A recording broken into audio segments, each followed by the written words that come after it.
Hello, welcome. সকলকে স্বাগত জানিয়ে শুরু করছে আরেকটি ব্লগ। সবাই কেমন আছেন? নিশ্চয়ই খুব ভালো আছেন। আমিও বেশ ভালো আছি। তো গুড মর্নিং। আজকে না বন্ধুরা আকাশটা একদম মেঘলা, প্রায় বৃষ্টি হব এরকম একটা আকাশ, পুরো মেঘলা আর কি আকাশটা। তো এখানে হচ্ছে মাছ নিয়েছিলাম আর কি, 5 মিশালি মাছ। তো সেটা হচ্ছে কাঁচকলা দিয়ে ঝোল করব, যেহেতু প্রচণ্ড গরম পড়েছে। আর গরমের বেলাতে যে কি করে আমি কাজগুলো কিভাবে শেষ করছি সেটাই আর কি তোমাদের সাথে শেয়ার করব। তো এখানে হচ্ছে নিয়েছিলাম শিঙি মাছ, কলসে মাছ আর একটা ভেটকি মাছের মাথা। তো এই দেখো বরফ জমে রয়েছে, আর তার সাথে করব হচ্ছে পটল ভাজা, উচ্ছে ভাজা আর সবজি দিয়ে আর কি মাছের ঝোল। তো এই দেখো মাছটাকে লবণ হলুদ দিয়ে ভালো করে এই কৌটোর মধ্যে আর কি একটু ঝাঁকিয়ে নিলাম। এই কন্টেনারের মধ্যে যদি ঝাঁকিয়ে নেওয়া হয় সমস্ত মাছ আর কি সুন্দরভাবে আর কি লবণ আর হলুদটা সুন্দরভাবে মেখে যায়। তো এদিকে হচ্ছে পটলটাও আর কি ভাজা হয়ে গেছে, আর উচ্ছেটাও আর কি ভাজা হয়ে গেছে, রইল বাকি মাছ। তো মাছটা হলেই আজকে রান্নাটা প্রায় শেষ হয়ে যায়। তো এই দেখো কৃতিকার কাণ্ড, কৃতিকা হচ্ছে এখানে দুষ্টুমি করছে, চিড়ে নিয়ে একটু দুষ্টুমি করছে। তো এই ব্রাউন রাইসের যে চিড়েটা হয় না বন্ধুরা, খুব সুন্দর খেতে। তো চলো টক দই দিয়ে আজকে চিড়ে দিয়ে একটু খাওয়াই যাক।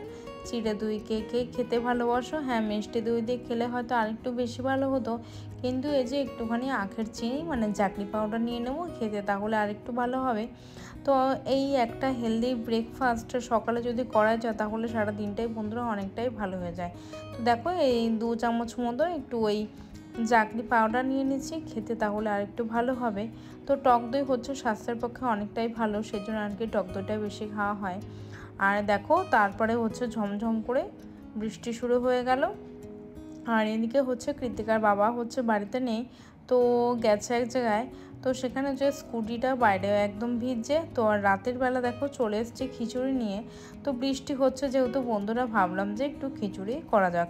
তো এখানে হচ্ছে 5 মিশালি সবজি নিয়েছি, আলু, বরবটি, পটল, আর এদিকে নিয়েছি পেঁয়াজ কুচনো, আর এদিকে হচ্ছে ডালের মধ্যে নিয়েছি একটু চীনা বাদাম, কিশমিশ, আর ওদিকে হচ্ছে চালটা।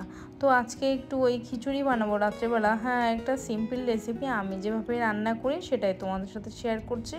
ওই দেখো সব কিছু একসাথে সুন্দর করে ভেজে নিচ্ছি, ভাজলে আর কি ভালো হয়। আর আদা কুচনো আর গ্রেট করা, আদা গ্রেট করা, আর ওদিকে হচ্ছে একটু জিরে গুঁড়ো দিয়ে দেবো। ব্যাস, একটা সিম্পল একটা খিচুড়ি তৈরি হয়ে যাবে। তো দেখো সব কিছু দিয়ে এই মোটামুটি আগে ভেজে নেব, চাল ডাল সব কিছু দিয়ে দেখো একটু ভেজে নিচ্ছে। তারপরে হচ্ছে একটু গরম জল দিলে ভালো হতো, কিন্তু আমার কাছে গরম জল ছিল না বলে আমি আর করলাম না। তো সেই জন্য আর কি ঠান্ডা জল দিয়ে ঢাকা চাপা দিয়ে দিলাম। আসলে হাজব্যান্ডের হচ্ছে এক জায়গায় নিমন্ত্রণ ছিল, সেখানে হচ্ছে পুকুর ছিল। সেই পুকুর থেকে আর কি দেখো একটা রুই মাছ ধরে এনেছে, আর এনেছে হচ্ছে কাঁচা আম। তো এত আম কে খাবে, তো সেটা তো বুঝতে পারছি না। তো একে ওকে দিয়েছে। মাছ খেতেও অনেকটাই সুন্দর ছিল। তো পরের দিন কেটে আর কি রান্না করেছিলাম। তো দেখো তার পরের দিন এক জায়গায় যাওয়ার ছিল, তো সেখান থেকে এসে আর কি ভাবলাম স্নান ধান করে আর কি গিয়েছিলাম। তো দেখো যা জামা কাপড় ছিল সেগুলো কেচে নিয়েছিলাম মেশিনে, আর এগুলো হচ্ছে বাইরে আর কি মেলে দেবো। তো চলো, গত ভিডিওতে যারা যারা কমেন্ট করেছিলেন তাদেরকে অসংখ্য অসংখ্য ধন্যবাদ আর অসংখ্য অসংখ্য ভালোবাসা। তোমরা প্লিজ ভিডিওটা ফুল ওয়াচ করো আর স্কিপ করে দেখো না। আর ভিডিওটা কেমন লাগলো সেটা তোমরা কমেন্টে জানিও। বৃষ্টির দিনে সমস্ত কাজ সেরে ওয়ার্ড্রপটা আর কি গুছিয়ে নিলাম সুন্দর করে, সেটাও তোমাদের সাথে শেয়ার করব। তোমাদের মধ্যেও একজন দিদিভাই জানতে চেয়েছো নিউ ফ্যামিলি ব্লগ থেকে, যে দিদিভাই বলেছেন যে দিদিভাই তোমার ভিডিওতে অ্যাড আসছে, তো তোমার কি মনিটাইজ হয়েছে? না গো দিদিভাই, আমার এখনও মনিটাইজ হয়নি, আর 100 ভিউ হলে আর কি অ্যাড হয়। তো সকলকে অনেক অনেক ভালোবাসা, অনেক অনেক ধন্যবাদ, তোমরা যে কমেন্ট করছো জানতে যাচ্ছ।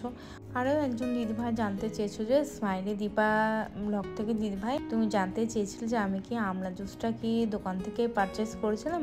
আর হ্যাঁ দিদিভাই, আমি আমলা জুসটা দোকান থেকেই পারচেস করেছিলাম, কিন্তু সেটাতে ভালো কাজ হচ্ছে না বলেই আমি আবার অনলাইন থেকে নতুন করে একটা পারচেস করেছি।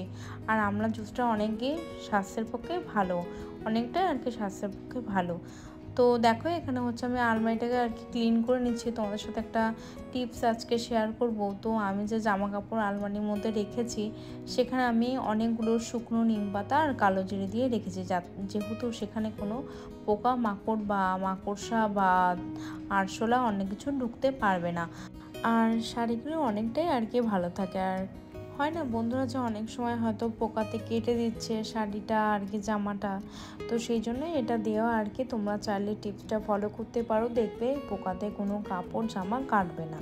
তো চলো আলমারিটা আমি কীভাবে গুছিয়ে রাখি সেটাই তোমাদের সাথে শেয়ার করবো। আর এই শাড়িটা হচ্ছে দিদি আমাকে দিয়েছিল আর কি শান্তিনিকেতন থেকে এসে। আর দেখো দুটো বেনারসি রয়েছে, একটা জারদৌসি রয়েছে আর একটা বেনারসি রয়েছে। বন্ধুরা প্রচণ্ডই ভারী, তো সেই জন্য আর কি পরা হয় না। ওই দেখো ওই প্যাকেটের মধ্যে আমি নিম পাতা রেখে দিয়েছি। তো চলো এক এক করে সব শাড়িগুলো আর কি নামিয়ে নিই।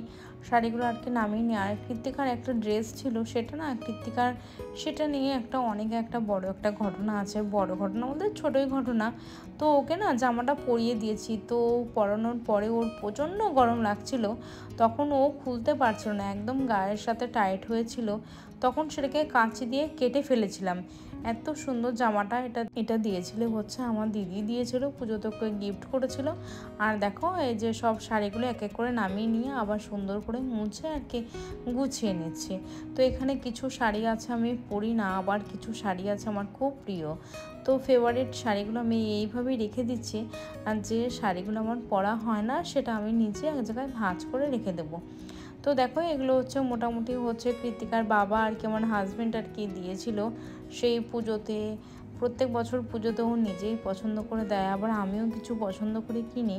তো সেটাই আর কি। তো দেখো এক এক করে সব গোছানো হয়ে গেছে। তো এই যে শাড়িটা দেখছো এটা হচ্ছে সিল্কের শাড়ি, কিন্তু এটা না বন্ধুরা প্রচণ্ডই সুন্দর একটা শাড়ি।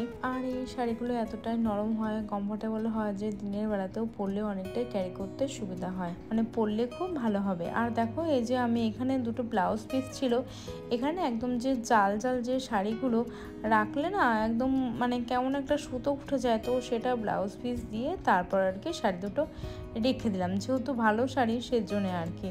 তো দেখো মোটামুটি এই যে আমার সুন্দর করে গোছানো হয়ে গেছে। তো বন্ধুরা জানেও। আর এই দেখো এই দুটো শাড়ি আমি একদমই পরা হয় না, এটা অনেক বছর আগের শাড়ি, আমি এখনও পরি না, তাই জন্য নিচে রেখে দিয়েছি। আর দুটো বেনারসি রয়েছে। আজকের ভিডিওটা কেমন লাগলো বন্ধুরা জানিও, আর বেশি লম্বা করব না, ছোট্ট একটা ভিডিও। তো ভালো লাগলে লাইক করে সাবস্ক্রাইব করে পাশে থেকো। তোমরা সবাই ভালো থেকো, সুস্থ থেকো, সাবধানে থেকো। দেখা হবে অন্য একটি ব্লগে।